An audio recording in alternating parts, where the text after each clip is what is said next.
കേരളം ഇനിയിപ്പോൾ ഒരു രാജ്യമായി മാറാൻ സാധ്യതയുണ്ടോ?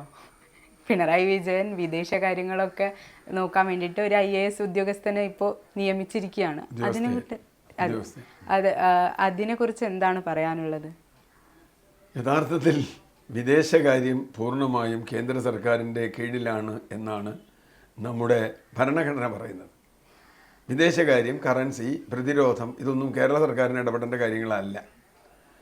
പിന്നെ ഇദ്ദേഹം ഡോക്ടർ വാസുകി എന്ന് പറയുന്ന വളരെ പ്രഗത്ഭയായ ഒരു IAS ഓഫീസറെ ഇതിനു വേണ്ടി നിയമിച്ചു എന്ന് കണ്ടപ്പോൾ ഞാൻ സത്യത്തിൽ അത്ഭുതപ്പെട്ടു പോയി. എന്താണ് ഇപ്പോൾ ഇദ്ദേഹം ഉദ്ദേശിക്കണമെന്ന് മനസ്സിലായില്ല. നമുക്ക് ആകെയുള്ളത് ഒരു വിദേശ ബന്ധങ്ങളിൽ നിന്ന് നോർക്ക എന്ന് പറയുന്ന ഒരു ഏജൻസിയാണ്. ഇവിടുന്ന് പുറത്തേക്ക് പോകുന്ന ആളുകൾ അവരുടെ രേഖകൾ ശേഖരിക്കുക, അവിടെ പോയി അവർ വഞ്ചിക്കപ്പെടുന്നില്ല എന്ന് ഉറപ്പാക്കുക, വിദേശ മലയാളികൾക്ക് എന്തെങ്കിലും പ്രശ്നമുണ്ടെങ്കിൽ തീർച്ചയായും അതിലിടപെടുക, അങ്ങനെ ഒരു കാര്യത്തിനാണ് ചെയ്യുന്നതെങ്കിൽ ഒരു നോർക്കയുടെ ഓഫീസറായിട്ടാണ് ഡോക്ടർ വാസുകി വരുന്നതെങ്കിൽ ഞാനൊന്നും പറയില്ല. കാരണം നോർക്ക ഒരാവശ്യമുണ്ട്. പക്ഷെ അതല്ലാതെ ഒരാൾ എന്ന് പറയുന്നത് അത് നമുക്ക് വിശ്വസിക്കാൻ പറ്റില്ല. എന്ത് വിദേശകാര്യ ചർച്ചയാണ് ഇദ്ദേഹത്തിന് ചെയ്യാൻ കഴിയുക? ഡോക്ടർ വാസുകിക്ക് ഏതെങ്കിലും ഒരു വിദേശ രാജ്യത്തേക്ക് പോകണമെങ്കിൽ കേന്ദ്ര സർക്കാരിൻ്റെ പെർമിഷൻ വേണ്ടേ? കേന്ദ്ര സർക്കാർ അറിയാതെ അവർക്ക് പോകാൻ പറ്റില്ലല്ലോ. അപ്പോൾ പിന്നെ എന്ത് വിദേശകാര്യം അവർ ചെയ്യാൻ പോകണമെന്ന് എനിക്ക് മനസ്സിലായില്ല. ഇപ്പോൾ പ്രവാസികളായ മലയാളികളുടെ കാര്യത്തിനാണെങ്കിൽ അത് തീർച്ചയായും നോർക്കയ്ക്ക് നോക്കാം, വിദേശകാര്യ വകുപ്പിന് നോക്കാം. ഈ വാസുകിക്ക് ഇടപെടണമെങ്കിലും ഈ പറഞ്ഞ മാതിരി വിദേശകാര്യ വകുപ്പിൻ്റെ കൃത്യമായ അനുമതി വേണം.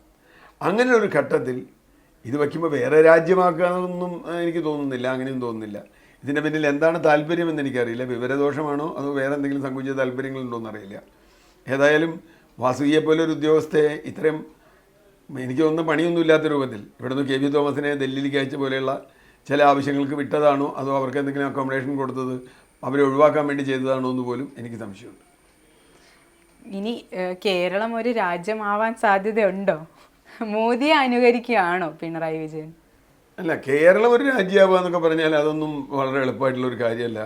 കാരണം ഇന്ത്യക്ക് ഒരു ഭരണഘടന, ഒരു പാർലമെൻറ്റ്, ഇന്ത്യയുടെ കേരളം അതിൻ്റെ ഒരു ഇതായി നിൽക്കുക, സ്റ്റേറ്റായി നിൽക്കുക എന്നൊക്കെ പറഞ്ഞാൽ അതൊന്നും ഇപ്പോൾ അങ്ങനെ എളുപ്പത്തിൽ പിണറായി വിജയൻ എന്നൊരാൾക്ക് ഇതാകെ മാറ്റിമറിക്കാൻ കഴിയുമെന്നൊന്നും നമുക്ക് തോന്നുന്നില്ല. അത് എളുപ്പമല്ല. തമിഴ് ദേശീയതയുടെ പേരിൽ തമിഴ്നാട്ടിൽ പണ്ട് ഇതുപോലെയുള്ള ഞങ്ങൾ വേറെ രാഷ്ട്രം വേണം എന്നൊക്കെ പറഞ്ഞ് കുറച്ച് ചെറിയ പണ്ടാണ്, ഇപ്പോഴൊന്നുമല്ല, ചില വാദങ്ങളൊക്കെ ഉണ്ടായിരുന്നു. ഖാലിസ്ഥാൻകാർ രാജ്യം വേണം എന്ന് പണ്ട് ആവശ്യപ്പെട്ടു, ഞങ്ങൾക്ക് വേറൊരു രാജ്യം വേണമെന്ന് ആവശ്യപ്പെട്ടിരുന്നു. അതുപോലെയൊന്നും പോകാനുള്ളൊരു ശേഷിയൊന്നും കേരളത്തിലില്ല. അങ്ങനെയല്ലേ എനിക്ക് കേരള മനസ്സുള്ളത്. ഇപ്പോൾ മുഖ്യമന്ത്രി തന്നെ തീരുമാനിച്ചാലും അദ്ദേഹത്തിൻ്റെ പാർട്ടിക്കാർ പോലും അദ്ദേഹത്തിൻ്റെ കൂടെ നിൽക്കുമെന്ന് എനിക്ക് തോന്നുന്നില്ല. അപ്പോൾ പിന്നെ അതൊന്നും ആവില്ല ഉദ്ദേശം. മറ്റ് ചില ഉദ്ദേശങ്ങളായിരിക്കും ഇതിൻ്റെ പിന്നിലുണ്ടാവുക എന്നാണ് ഞാൻ കാണുന്നത്. മോദിയെ അനുകരിക്കാനുള്ള നിലപാടിലാണ്. മോദി അനുകരിക്കുക എന്ന് പറഞ്ഞാൽ അത് മോദി ഒരു രാജ്യത്തിൻ്റെ പരമാധികാരിയാണ്. എന്തൊക്കെ പറഞ്ഞാലും അദ്ദേഹം തിരഞ്ഞെടുക്കപ്പെട്ട പ്രധാനമന്ത്രിയാണ് ഇന്ത്യയുടെ. ഒരുപാട് അധികാരങ്ങൾ ഇന്ത്യയുടെ പ്രധാനമന്ത്രിക്ക് കയ്യിലുണ്ട്. കാരണം ഇന്ത്യയുടെ എക്സിക്യൂട്ടീവ് ഹെഡ് തത്വത്തിൽ പ്രസിഡൻ്റ് ആണെങ്കിലും പ്രയോഗത്തിൽ പ്രധാനമന്ത്രി തന്നെയാണ് അതിൻ്റെ പ്രധാനി. അതിൻ്റെ ഒരു 1000-ലൊന്ന് അധികാരമൊന്നും കേരള മുഖ്യമന്ത്രിക്ക് ഉണ്ടാവില്ലല്ലോ. കേരളത്തിൻ്റെ ഒരു ചെറിയ പരിധിക്കകത്തൊന്നും ഉണ്ടല്ലേ. അതുകൊണ്ട് മോഡി അനുകരിക്കാൻ അദ്ദേഹം പലതും ശ്രമിക്കുന്നുണ്ട്. പക്ഷേ ഇത് മോഡി അനുകരിക്കുകയാണോ എന്ന് എനിക്കറിയില്ല.